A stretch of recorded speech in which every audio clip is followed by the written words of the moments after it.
ಕಳೆದ 5 ತಿಂಗಳು ನಮ್ಮನ್ನು ಕಣ್ಣಿನ ಗುಡ್ಡೆಯ ಹಾಗೆ ದೇವರು ಪರಿಪಾಲನೆ ಮಾಡಿದನು. ಈ 6ನೇ ತಿಂಗಳಿಗೆ ನಾವು ದೇವರ ಸಮ್ಮುಖದಲ್ಲಿ ಆರಂಭದ ಗಳಿಗೆಯಲ್ಲಿ ಅವನ ಮುಖವನ್ನು ಅನ್ವೇಷಿಸಿ ನಾವು ಅವನ ಪಾದಕ್ಕೆ ಬಂದಿದ್ದೇವೆ. ದೇವರ ವಾಕ್ಯ ಹೇಳುತ್ತೆ, ತನ್ನ ಸಾನ್ನಿಧ್ಯವನ್ನು ಅಪೇಕ್ಷಿಸುವ ಬುದ್ಧಿವಂತ ಮನುಷ್ಯನಿದ್ದಾನೋ ಎಂದು ದೇವರು ಪರಲೋಕದಿಂದ ನೋಡ್ತಾ ಇದ್ದಾನಂತೆ. ಇವತ್ತು ಯೇಸುವಿನ ನಾಮದಲ್ಲಿ ಪರಲೋಕದಿಂದ ದೇವರು ನೋಡುವಾಗ ನಿನ್ನ ಹೃದಯದಲ್ಲಿ ಒಂದೇ ಒಂದು ಕೋರಿಕೆ ಇರಲಿ. ಕಳೆದ 5 ತಿಂಗಳು ನಡೆಸಿದ ದೇವರು ಈ 6ನೇ ತಿಂಗಳಿಂದ ಮುಂದೆ ಇರುವ ಪ್ರತಿಯೊಂದು ದಿನವೂ ನಿನ್ನಿಂದ ಆಶೀರ್ವದಿಸಲ್ಪಟ್ಟ ದಿನವಾಗಲಿ ಎಂಬುದಾಗಿ ಪ್ರಾರ್ಥನೆಯೊಂದಿಗೆ ದೇವರ ಸನ್ನಿಧಾನದಲ್ಲಿ ಕುಳಿತುಕೊಳ್ಳೋಣ. ಇವತ್ತಿನಿಂದ ಅನೇಕ ಶಾಲೆಗೆ ಹೋಗುವ ಮಕ್ಕಳು, ಕಾಲೇಜಿಗೆ ಹೋಗುವ ಮಕ್ಕಳಿಗೆ ಇವತ್ತಿಂದ ಓಪನ್ ಆಗಿದೆ ಅಂತ ಕಾಣುತ್ತೆ. ಅಂಥವ್ರು ಯಾರಾದರೂ ಇದ್ದೀರಾ? ಒಂದು ನಿಮಿಷ ಎದ್ದು ನಿಂತ್ಕೊಂಡ್ರೆ ನಿಮ್ಮನ್ನು ಬ್ಲೆಸ್ ಮಾಡಿಬಿಡ್ತೀನಿ ಒಂದು ಮಾತಲ್ಲಿ. ಕರ್ತನೆ, ಈ ಮಕ್ಕಳನ್ನು ನಿನ್ನ ಕೈಲಿ ಕೊಡ್ತೇನೆ. ಆರಂಭದ ದಿನದಿಂದಲೇ ಈ ವರ್ಷ ಸಂಪೂರ್ಣವಾಗಿ ಸಂವತ್ಸರದ ಪ್ರಾರಂಭದಿಂದ ಸಂವತ್ಸರದ ಕೊನೆಯವರೆಗೂ ಸುಭಿಕ್ಷೆಯನ್ನು ಉಂಟು ಮಾಡುತ್ತೇನೆ ಎಂದು ವಾಗ್ದಾನ ಮಾಡಿದ ಕರ್ತನು ಈ ಮಕ್ಕಳ ಭವಿಷ್ಯವನ್ನು ಉಜ್ವಲಗೊಳಿಸು. ಇವರಿಗೆ ಬೇಕಾದ ಜ್ಞಾನ, ವಿವೇಕ, ತಿಳುವಳಿಕೆ, ಸಾಮರ್ಥ್ಯ ಕೊಟ್ಟು ಇವರು ಕರ್ತನೇ ನಿನ್ನ ನಾಮದ ಮಹಿಮೆಯನ್ನು ಕಾಣತಕ್ಕಂತೆ ಇವರನ್ನ ಆಶೀರ್ವಾದ ಮಾಡು. ಇವರ ವಿದ್ಯಾಭ್ಯಾಸದಲ್ಲಿ ಉನ್ನತವಾದಂಥ ಯಶಸ್ವಿಯನ್ನು ಕಾಣತಕ್ಕಂತೆ ಇವರನ್ನ ಬ್ಲೆಸ್ ಮಾಡ್ತೇನೆ. ಯೇಸುವಿನ ನಾಮದಲ್ಲಿ ಬೇಡ್ತೇನೆ ತಂದೆ, ಆಮೇನ್. God bless you. ಒಂದು ವಾಕ್ಯ ಓದೋಣ. 1 ಸಮುವೇಲನ ಪುಸ್ತಕ, ಬುಕ್ ಆಫ್ 1 ಸ್ಯಾಮ್ಯುಯಲ್ ಚಾಪ್ಟರ್ 30ನೇ ಅಧ್ಯಾಯದ 8ನೇ ವಚನ. ಆಗ ದಾವೀದನು ಯೆಹೋವನನ್ನು, ನಾನು ಈ ಗುಂಪನ್ನು ಹಿಂದಟ್ಟಬಹುದೋ, ಅದು ನನಗೆ ಸಿಕ್ಕುವುದೋ ಎಂದು ಕೇಳಲು ಆತನು, ಹಿಂದಟ್ಟು, ಅದು ನಿನಗೆ ಸಿಕ್ಕುವುದು, ನೀನು ಎಲ್ಲರನ್ನ ಬಿಡಿಸ್ಕೊಂಡು ಬರುವಿ ಎಂದು ಉತ್ತರ ಕೊಟ್ಟನು. ಈ ತಿಂಗಳಿಗೆ ದೇವರು ಕೊಟ್ಟಿರುವಂಥ ವಾಗ್ದಾನ ಯಶಸ್ವಿನ ತಿಂಗಳು, ದ ಮಂತ್ ಆಫ್ ಸಕ್ಸಸ್. ಗಟ್ಟಿಯಾಗಿ ಒಂದು ಆಮೇಲೆ ಹೇಳ್ರಿ. ಯಶಸ್ವಿನ ತಿಂಗಳು. ಇಲ್ಲಿ ನಾವು ಓದಿದಂಥ ವಾಕ್ಯ ನಮಗೆಲ್ಲರಿಗೂ ಸುಪರಿಚಿತವಾಗಿರುವಂಥ ವೇದವಾಕ್ಯ. ಅನೇಕ ಆವರ್ತಿ ನಾನು ದೇವರ ಈ ವಾಕ್ಯದಲ್ಲಿ ನಿಂತ ಪ್ರಸಂಗ ಮಾಡಿದ್ದೇನೆ. ಆದರೂ ಕಳೆದ ದಿವಸಗಳಿಂದ ನನ್ನ ಹೃದಯದಲ್ಲಿ ಒಂದು ಶಬ್ದ ಮೊಳಗ್ತಾ ಇತ್ತು, ಸಕ್ಸಸ್ ಅನ್ನೋದು, ಯಶಸ್ವಿ ಅನ್ನೋದು ಮೊಳಗ್ತಾ ಇತ್ತು. ನೆನ್ನೆ ರಾತ್ರಿ ವಿದೇಶದಿಂದ ನನ್ನ ಸ್ನೇಹಿತರೊಬ್ಬರು ಅಮೇರಿಕದಿಂದ ಕರೆ ಮಾಡಿ ಒಂದು ವಿಷಯಕ್ಕಾಗಿ ಪ್ರಾರ್ಥನೆ ಮಾಡಲಿಕ್ಕೆ ಹೇಳಿದ್ರು. ಪ್ರಾರ್ಥನೆ ಮಾಡ್ತಿರುವಾಗ ಮತ್ತೆ ಈ ಪದ ನನ್ನಲ್ಲಿ ಉಕ್ಕಿ ಬಂತು. ಆಗ ನಾನು ಅವ್ರಿಗೆ ಹೇಳಿದೆ, ಮೋಸ್ಟ್ ಪ್ರಾಬಬ್ಲಿ ಈ ತಿಂಗಳಿಗೆ ದೇವರು ಕೊಡುವ ವಾಗ್ದಾನ ಈ ಪದದಲ್ಲಿ ಅಡಕವಾಗಿದೆ ಅಂತ. ಅದರಿಂದಲೇ ನಾನು ಹೇಳಿದೆ, ಒಂದೇ ಒಂದು ಪದ, ಸಕ್ಸಸ್, ಯಶಸ್ವಿ. ಯಶಸ್ಸನ್ನೋದು ಹೇಗೆ ಬರುತ್ತೆ? ನಾನು ಇವತ್ತು ಪ್ರೊಫೆಟಿಕಲ್ ವರ್ಡನ್ನು ರಿಲೀಸ್ ಮಾಡ್ತೇನೆ. ಬರುವ ಭಾನುವಾರದಂದು ಅದರ ಸುವಿಸ್ತಾರವಾಗಿ ಅದರ ಕುರಿತು ನಾನು ಮಾತನಾಡಲಿಕ್ಕೆ ಬಯಸ್ತೇನೆ. ಇಲ್ಲಿ ಓದಿದಂಥ ವಾಕ್ಯದಲ್ಲಿ ದಾವೀದನು ತನ್ನ ಜೀವನದ ಬಹಳ ಕತ್ತಲೆಯ ಅನುಭವ, ಕಷ್ಟಕರವಾದಂಥ ಅನುಭವ, ದೇವರ ವಾಕ್ಯದಲ್ಲಿ ಕೀರ್ತನೆಕಾರನಿಗೆ ಹೇಳ್ತಾನೆ, ನೀನು ಕಾರ್ಗತ್ತಲೆ ಕಣಿವೆಯಲ್ಲಿ ಹಾದು ಹೋದರೂ ನಿನಗೆ ಯಾವ ಕೇಡು ಸಂಭವಿಸೋದಿಲ್ಲ, ನಿನಗೆ ಯಾವ ಭಯವೂ ಇರೋದಿಲ್ಲ, ಕಾರಣ ನಾನು ನಿನ್ನನ್ನು ಕಾಪಾಡ್ತೀನಿ ಅಂತ ದೇವರು ಹೇಳ್ತಾನೆ. ಇಲ್ಲಿ ದಾವೀದನ ಜೀವನದಲ್ಲಿ ದೇವರ ಪ್ಲಾನಿನ ಪ್ರಕಾರ ಇಳಿದು ಬಂದನು. ಇವನ ಜೀವನದಲ್ಲಿ ಹೋರಾಟ ಆರಂಭವಾದದ್ದು ಅವನ ತಲೆಯಲ್ಲಿ ಸಮುವೇಲನ ಎಣ್ಣೆ ಸುರಿದ ಗಳಿಗೆಯಿಂದ ಆರಂಭವಾಯಿತು. ಅಲ್ಲಿಂದ ಒಮ್ಮೆ ಕರಡಿ ಬರುತ್ತೆ, ಒಮ್ಮೆ ಸಿಂಹ ಬರುತ್ತೆ, ಗೋಲ್ಯಾತನ್ ಬರ್ತಾನೆ, ಸೌಲನು ಈಟಿ ತಗೊಂಡು ಎಸಿತಾನೆ. ಜೀವನದಲ್ಲಿ ಯಾವಾಗಲೂ ಇವನ ಲೈಫ್ ಹೋರಾಟದಲ್ಲೇ ಮುಂದುವರಿತಾ ಇತ್ತು. ಆದರೂ ಇವನ ಸಂಗಡ ದೇವರು ಇದ್ದಿದ್ದರಿಂದ ಅಭಿಷೇಕ ಮಾಡುವ ದೇವರು ಅಭಿಷೇಕ ಮಾಡಿ ಥ್ಯಾಂಕ್ ಯು ಹೇಳಿ ಹೋಗುವ ದೇವರಲ್ಲ. ನಿನ್ನ ಜೀವನ ಪರ್ಯಂತವಾಗಿ ಅಭಿಷೇಕದಲ್ಲಿ ನಿನ್ನನ್ನು ನಡೆಸ್ತಾನೆ. ಈ ಅಭಿಷೇಕ ಕೇವಲ ತತ್ತಲ್ಲಲ್ಲ ಅಂತ ಹೇಳಿ ಎರಡು ಅನ್ಯ ಭಾಷೆ ಹೇಳಿಬಿಟ್ಟು ಮುಗಿಸುವಂಥದ್ದಲ್ಲ. ಈ ಅಭಿಷೇಕ ಎನ್ನದು ಶತ್ರು ತಂದೊಡ್ಡುವ ಪ್ರತಿಯೊಂದು ನೊಗಗಳನ್ನು ಮುರಿಯುವುದಕ್ಕೆ ದೇವರು ಕೊಡುವ ವರವಾಗಿರುತ್ತದೆ. ಆ ವರದಲ್ಲಿ ಹಾದು ಹೋಗುತ್ತಿರುವಂಥ ದಾವೀದನ ಜೀವನದಲ್ಲಿ ಅನೇಕ ಏರುಪೇರುಗಳು ಬಂತು. ಕಡೆಗೆ ತನ್ನ ಜೀವನದಲ್ಲಿ ತಾನು ಎಷ್ಟು ಒಳ್ಳೆಯದು ಮಾಡಿದ್ರೂ ಅವನಿಗೆ ಕೆಟ್ಟದ್ದೇ ಬರ್ತಾ ಇದೆ, ಹೋರಾಟ ಬರ್ತಾ ಇದೆ.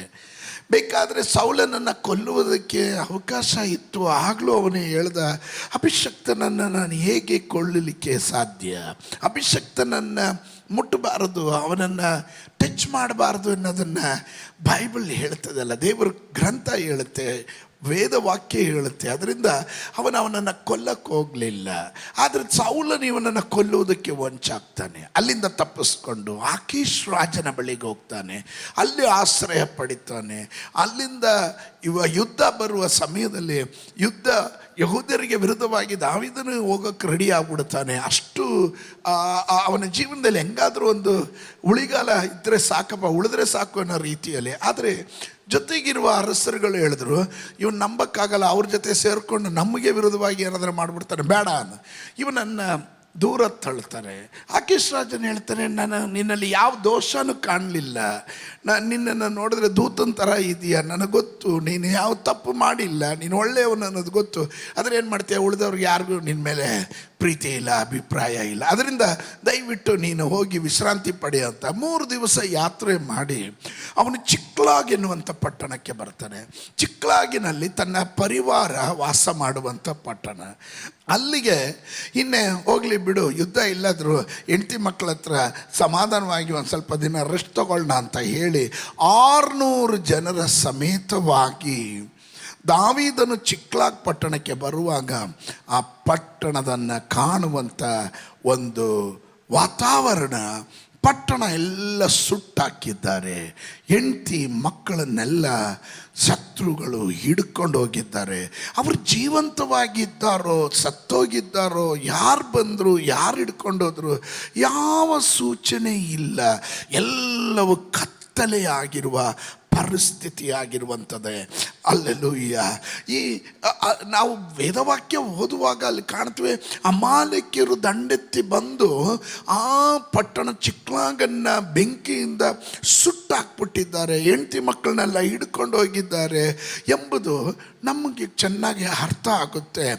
ಆಗ 600 ಜನ ಈ ದಾವೀದನ ಹಿಂಬಾಲಕರಾಗಿ ದಾವೀದನ ಜೊತೆಯಲ್ಲೇ ನಡೆದವರು, ಅವನ ಕಷ್ಟ ಸುಖಗಳಲ್ಲಿ ಎಲ್ಲ ಸಂದರ್ಭಗಳ ಜೊತೆ ಇದ್ದ ಈ 600 ಜನ ಈ ಸೀನು ನೋಡಿದ ಮೇಲೆ ಅವರು ಹೇಳಿದ್ರು, ಇನ್ನು ಇವನ ಜೊತೆ ಹೋಗೋದ್ರಿಂದ ಯಾವ ಅರ್ಥ ಇಲ್ಲ, ಇನ್ನೇನು ಉಳಿದಿದೆ.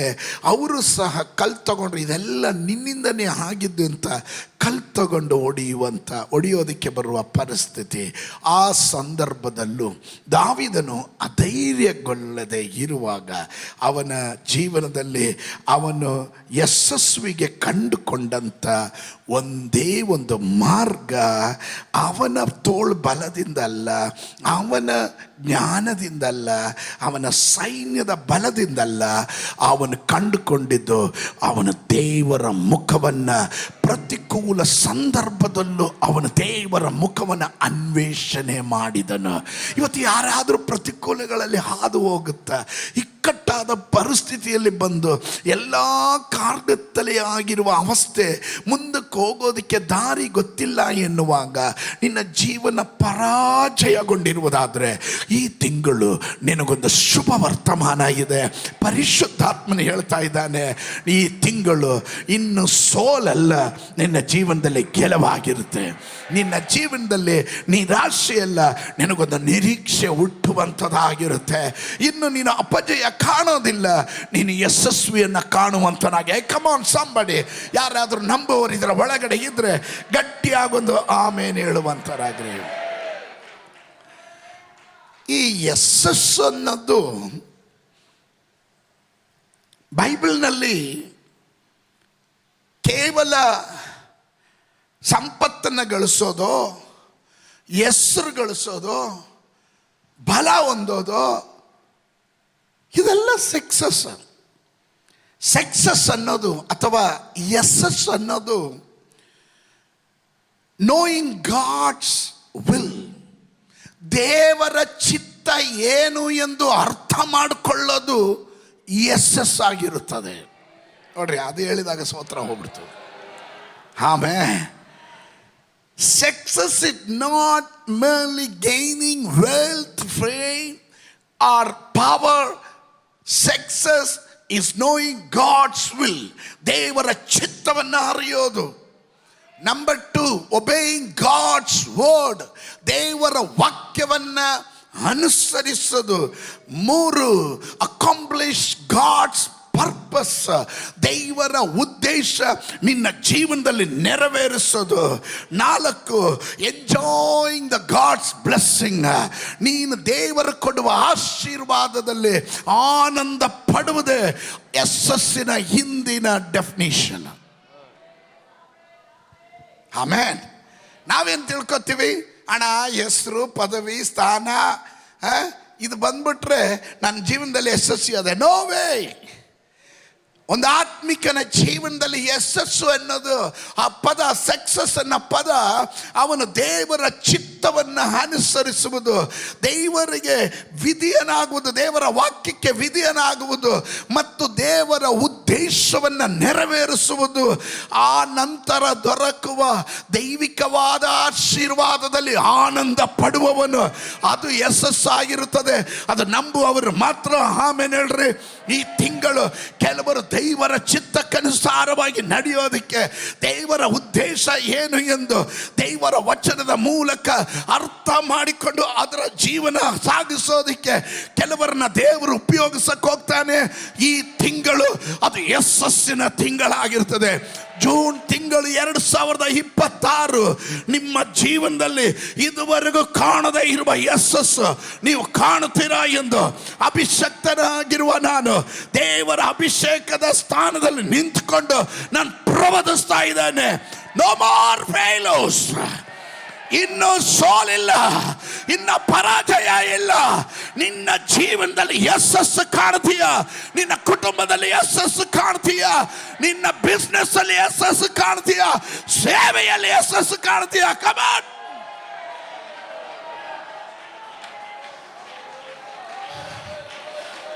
ಸತ್ಯವೇದದ ಪ್ರಮಾಣದಲ್ಲಿ ಯಶಸ್ಸು ಎನ್ನುವುದು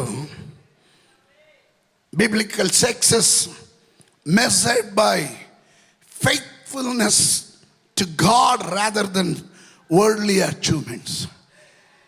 ನಾವು ದೇವರಲ್ಲಿ ನಂಬಿಗಸ್ತರಾಗಿರುವುದು ಅದು ನಮ್ಮ ಜೀವನದ ಯಶಸ್ಸಾಗಿರುತ್ತದೆ.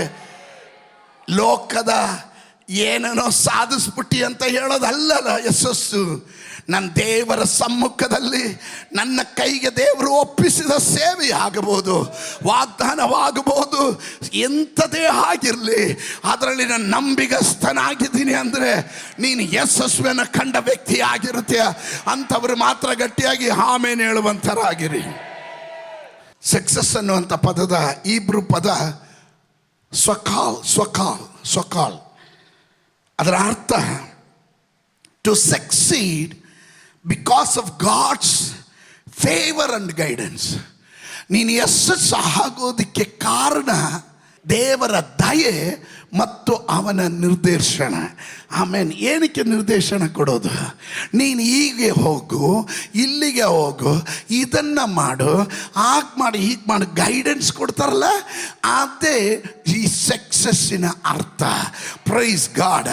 ನಾವು ಯಾರು ನಮ್ಮ ತೋಳು ಬಲದಿಂದಲೋ, ಹಣ ಬಲದಿಂದಲೋ, ವಾಕ್ಚಾತುರ್ಯದಿಂದಲೋ, ಸಾಮರ್ಥ್ಯದಿಂದಲೋ ಅಲ್ಲ, ದೇವರ ಕೃಪೆಯಿಂದ ಅವನ ಕೊಟ್ಟಂಥ ಆಲೋಚನೆ ಮೇರೆಗೆ, ಅವನ ನಿರ್ದೇಶನದ ಮೂಲಕ ನಾವುಗಳು ಇವತ್ತೇನಾದರೂ ಯಶಸ್ಸು ಕಂಡಿರೋದಾದರೆ ಅದು ಆತನು ಕೊಟ್ಟ ದಾನವಾಗಿರ್ತದೆ ಎಂದು ನಂಬುವವರು ಗಟ್ಟಿಯಾಗೊಂದು ಆಮೇಲೆ ಹೇಳ್ರಿ.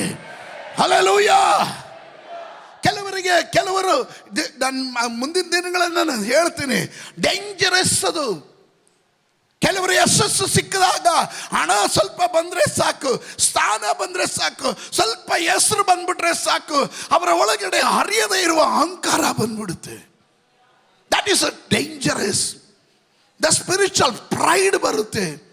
ಅಲ್ಲ, ಮೆಟೀರಿಯಲ್ ಬ್ಲೆಸ್ಸಿಂಗ್ಸ್ ಬರ್ತಾಗಿರುವಾಗ ಆಗ ಬರುವಂತಹ ಅಹಂಕಾರ ಡೇಂಜರಸ್. ಆದರೆ ಇವತ್ತು ನಾನು ಹೇಳ್ತಾ ಇರೋದು ಅದಲ್ಲ. ನಿನ್ನ ಜೀವನದಲ್ಲಿ ದೇವರು ಜೂನ್ ತಿಂಗಳಲ್ಲಿ ನಿನಗೂ ನಿನ್ನ ತಲೆಮಾರಿಗೂ ಒಂದು ಯಶಸ್ಸಿನ ಬಾಗಿಲನ್ನು ತೆರೀತಾ ಇದ್ದಾನೆ. ಸಕ್ಸಸ್. ಆಮೇಲೆ ಇದನ್ನು ನಾನು ಅಡಿಪಾಯ ಹಾಕಲಿಲ್ಲ ಆದರೆ ನಿಮ್ಗೆ ಅರ್ಥ ಆಗಲ್ಲ. ಅದಕ್ಕೆ any time you ask God for a direction, you should be willing to respond to the direction. ನೀನು ದೇವರ ಹತ್ರ ಯಾವತ್ತಾದರೂ ಗೈಡೆನ್ಸ್ ಕೇಳಿದ್ರೆ, ಆಲೋಚನೆ ಕೇಳಿದ್ರೆ, ಕೇಳೋದಕ್ಕೆ ಮುಂಚೆ ನೀನು ತೀರ್ಮಾನ ಮಾಡಬೇಕು, ನಾನು ಆತನು ಏನು ಆಲೋಚನೆ ಕೊಟ್ಟರು ಅದಕ್ಕೆ ಶಿರಸ್ಸ ಬಾಗ್ತೀನಿ ಅನ್ನೋದು ನೀನು ತೆಗೆದುಕೊಳ್ಳೋ ತೀರ್ಮಾನ. ನೋಡ್ರಿ ಕೆಲವ್ರಿಗೆ ಸ್ತೋತ್ರನೇ ಬರಲಿಲ್ಲ. ನಾನು ಮತ್ತೊಮ್ಮೆ ಹೇಳ್ತೇನೆ, ನೀವು ದೇವರಲ್ಲಿ ನಿರ್ದೇಶನ ಕೇಳುವಾಗಲೆಲ್ಲ ನಿರ್ದೇಶನಕ್ಕೆ ಪ್ರತಿಕ್ರಿಯಿಸಲು ನೀವು ಸಿದ್ಧರಿರಬೇಕು. ದೇವರು ಏನು ಹೇಳ್ತಾರೋ ಅದಕ್ಕೆ ನಾನು ವಿಧಿಯನಾಗುತ್ತೇನೆ. ಯೇಸು ಸ್ವಾಮಿ ಹೇಳಿದ್ರು, ನನ್ನ ಚಿತ್ತವಲ್ಲ ನಿನ್ನ ಚಿತ್ತವೇ ನೆರವೇರಲಿ. ಇಗೋ ನಿನ್ನ ದಾಸನು ನೀನು ಹೇಳಿದಂತೆ ನೆರವೇರಲಿ. ಹಲ್ಲೆಲೂಯಾ. ಒಬೀಡಿಯನ್ಸ್, ವಿಧೇಯತ್ವ ದೊಡ್ಡ ಪಾತ್ರವನ್ನು ಮಾಡುವಂಥದ್ದಾಗಿದೆ. ಯಶಸ್ಸುಗೊಳಿಸೋದಕ್ಕೆ ಎಲ್ಲರಿಗೂ ಆಸೆ ಇದೆ, ಎಲ್ಲರಿಗೂ ಬಹಳ ಆಸಕ್ತಿ ಇದೆ. ಆದರೆ ಯಶಸ್ಸು ಬರಬೇಕಾದ್ರೆ ನೀನು ದೇವರಲ್ಲಿ ಕೇಳೋದಕ್ಕೆ ಮುಂಚೆ ಯು ಹ್ಯಾವ್ ಟು ಡಿಸೈಡ್. ನೀನು ಮೊದಲು ತೀರ್ಮಾನ ಮಾಡಬೇಕು, ನಾನು ದೇವರು ಏನು ಹೇಳಿದ್ರು ಅದಕ್ಕೆ ರೆಡಿ ಇದ್ದೀನಾ ಅಂತ. ನೀವು ದೇವ್ರ ಸನ್ನಿಧಾನದಲ್ಲಿ ಕಾದಿದ್ದು ಪ್ರಾರ್ಥನೆ ಮಾಡ್ತೀರಾ, ದೇವರ ಬಳಿಯಲ್ಲಿ ಆಲೋಚನೆ ಕೇಳ್ತೀರಾ, ಮತ್ತು ದೇವರು ನಿಮಗೇನಾದರೂ ಹೇಳಿದ್ರೆ ಅದಕ್ಕೆ ಸಂಪೂರ್ಣರಾಗಿ ನಿಮ್ಮನ್ನೇ ನೀವು ವಿಧಿಯರಾಗಿ ಒಪ್ಪಿಸಿಕೊಡೋದು ಉತ್ತಮ. ದೇವರ ವಾಕ್ಯ ಹೀಗೆ ಹೇಳ್ತದೆ, ಅನೇಕರು ಮೋಸ ಹೋಗ್ತಾರೆ. ದೇವರ ವಾಕ್ಯ ಕೇಳ್ತಾರೆ, ಅವರು ಅದನ್ನು ಅನುಸರಿಸಿ ನಡೆಯದೆ ಮೋಸ ಹೋಗ್ತಾರೆ. ನೀವು ಅವರಂತೆ ಆಗಬಾರದು. ನೀವು ವಾಕ್ಯ ಕೇಳೋದು ಮಾತ್ರವಲ್ಲ, ವಾಕ್ಯಕ್ಕೆ ಅನುಗುಣವಾಗಿ ನಡೆಯುವವರಾಗಿರಬೇಕು. ಕಮಾನ್ ಸಂಬಡಿ, ಹಲ್ಲೆಲೂಯಾ. ಎಲ್ಲರ ಜೀವನದಲ್ಲಿ ಯಶಸ್ಸು ಬೇಕು ಅಂತ ಆಸೆ ಇದೆ. ಆದರೆ ದೇವರು ಹೇಳ್ತಾನೆ, ನೀನು ನನ್ನ ಮಾತಿಗೆ ವಿಧಿಯನಾಗು. ಒಬೀಡಿಯನ್ಸ್ ಆಫ್ ಗಾಡ್ಸ್ ವರ್ಡ್, ದೇವರ ವಾಕ್ಯಕ್ಕೆ ನೀನು ವಿಧಿಯರಾಗೋದು. ನೋಡ್ರಿ, ಗಮನಿಸ್ರಿ, ಸತ್ಯವೇದ ಗ್ರಂಥದ ಆಧಾರದಲ್ಲಿ ನಾನು ಮಾತನಾಡ್ತೇನೆ. ಕೆಲವರು ಕೇಳ್ತಾರೆ, ದೇವರೇ ಎತ್ತಕ್ಕೋಸ್ಕರ ನಮ್ಮ ಹತ್ರ ಕೆಲವರು ಬಂದು, ಪಾಸ್ಟ್ರೇ ನಾನು ಎಷ್ಟು ಪ್ರಾರ್ಥನೆ ಮಾಡ್ತೀನಿ, ಯಾಕೆ ದೇವರು ನನ್ನ ಹತ್ರ ಮಾತನಾಡೋದಿಲ್ಲ? Thank you Jesus. ನಾನು ಹೇಳ್ತೀನಿ, ಧನ್ಯವಾದಗಳು ಸ್ವಾಮಿ, ನೀನು ಮಾತನಾಡದೇ ಇರೋದೇ ಒಳ್ಳೆಯದು. ನೀನು ಅವ್ರನ್ನ ಸಂರಕ್ಷಣೆ ಮಾಡ್ತಾ ಇರೋದಕ್ಕಾಗಿ ಸ್ತೋತ್ರ ಅಂತ. ನೋಡ್ರಿ, ಸ್ತೋತ್ರ ಹೇಳಲಿಲ್ಲ. ಏನು ಪಾಸ್ಟ್ರೇ ಹಂಗನ್ಬಿಟ್ರಿ ಅಂತ ಅಲ್ವಾ? ಮಾತು ಕೇಳಿದ್ರೆ, ದೇವರು ಮಾತಾಡಿದ್ರೆ ನೀನು ಅನುಸರಿಸ್ಬೇಕು. ನೀನು ಅನುಸರಿಸಲ್ಲ, ಅದಕ್ಕೆ ದೇವರು ನಿನ್ನ ಹತ್ರ ಮಾತಾಡಲ್ಲ. ಅರ್ಥ ಆಗಲಿಲ್ಲ ಅಲ್ಲ? ತಿರ್ಗಾ ಹೇಳ್ತೀನಿ, ಓ ಕಮಾನ್ ಪಾಸ್ಟ್ರೆ, ನಾವು ಅನುಸರಿಸಿದ್ರೆ ಇರ್ತೀವ ಪಾಸ್ಟ್ರೆ, ನೀವು ಹೇಳಿ ಪಾಸ್ಟ್ರೆ, ನಾವು ಅನುಸರಿಸ್ತೀವಿ, ಆದರೆ ಇಷ್ಟ ಇರೋದು ಮಾತ್ರ ಅನುಸರಿಸ್ತೀವಿ, ಕಷ್ಟ ಇರೋದು ಹಂಗೆ ಬದಿಗೊತ್ತು ಬಿಡ್ತೀವಿ ನಾವು. ನಮ್ಮ ಮೂಗಿಂತಿಗೆ ನಮ್ಮ ದೃಷ್ಟಿಗೆ ಯಾವ್ದು ಸರಿ ಬೀಳುತ್ತೆ ಅದು ಮಾತ್ರ ಅನುಸರಿಸ್ತೀವಿ, ಮಿಕ್ಕಿದಲ್ಲ. ಅಯ್ಯೋ ನಾವು ಮನುಷ್ಯರಲ್ವಾ, ನರಹುಳು ನರಕ್ರಿಮಿ, ಅಯ್ಯೋ ನಮಗೆ ಬಲಹೀನತೆ ಸೋತ್ರ ಏನೇನು ಹೇಳ್ತೀರ. ಅದಕ್ಕೆ ದೇವರು ನಿಮ್ಮ ಹತ್ರ ಮಾತಾಡಲ್ಲ.